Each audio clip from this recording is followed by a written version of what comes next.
শহীদ দিবসের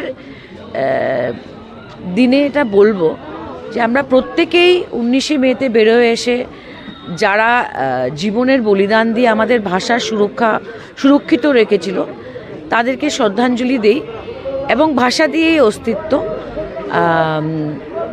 আমি এটাই আশা রাখি, অনেক সরকার এসছে, অনেক সরকার গেছে, কিন্তু আজ পর্যন্ত আমরা ভাষা শহীদ স্টেশনের নামটা সরকারিভাবে স্বীকৃতি দিতে পারিনি। কেন? এটার বিভিন্ন কারণ রয়েছে। আর কারণটা কি, যে যারা আন্দোলনটা করেছে তারা সরকারি রেকর্ডে দেখা যায় এখনও ওদের এগেনস্টে ক্রিমিনাল কেস রয়েছে। এটা সরাতে হলে সরকারের জন্য এটা 1 সেকেন্ডের ব্যাপার, কিন্তু কেউ করে না, যদিও বরাক থেকে বারবার এই দাবিটা উঠে আসছে। 2 নম্বর কথা আমি বলবো, আমাদের দাবিটা এটাই যে ভাষার ভিত্তিকে আমাদের বঞ্চিত জন্য কেউ করে না। আমরা কোনোদিন বলিনি যে আমরা বাংলা ভাষা বলি বলে আমাদের বেশি লাগে, বা অসমিয়াদের থেকে, বোডোর থেকে, মিসিং থেকে আমাদের বেশি দিন, কিন্তু এটলিস্ট আমাদের বঞ্চিত করা উচিত না। আর যারা বাঙালিরা আজকে আপার আসামে বা বরাকের বাইরে আছেন, ওদের অবস্থা অনেক শোচনীয়। আমি দেখতে পারি প্রায় পত্রিকাতে যে বিভিন্ন সংগঠন আছে যারা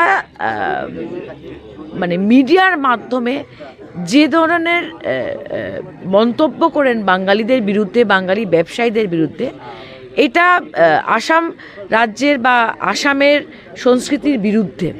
আজকে আসাম শুধু অসমিয়াদের না, আসামে বোডো আছে, মিসিং আছে, বাঙালি আছে, বাগানি আছে, নানা রকমের ভাষা আছে, সবাইকে সম্মান করতে হবে, এটাই আমি আশা করি।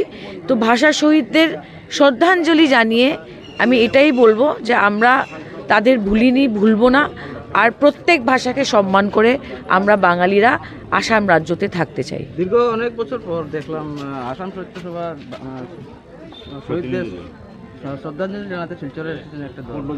খুবই ভালো, আমি আসাম সাহিত্য সভাকে ধন্যবাদ জানাচ্ছি।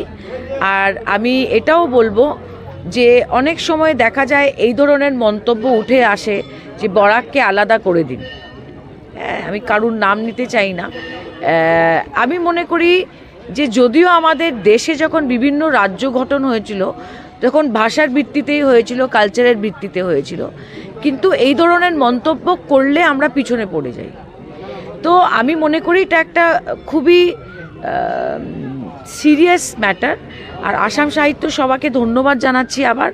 আর আমি এটাও বলছি, শুধু একজন জনপ্রতিনিধি হিসেবে না, বরাকের একজন বাসিন্দা হিসাবে আমরা কোনো ভাষাকে কোনোদিন অপমান করিনি, কিন্তু আপার আসাম থেকে অনেক সময় শোনা যায় বাঙালিরা বাংলাদেশি।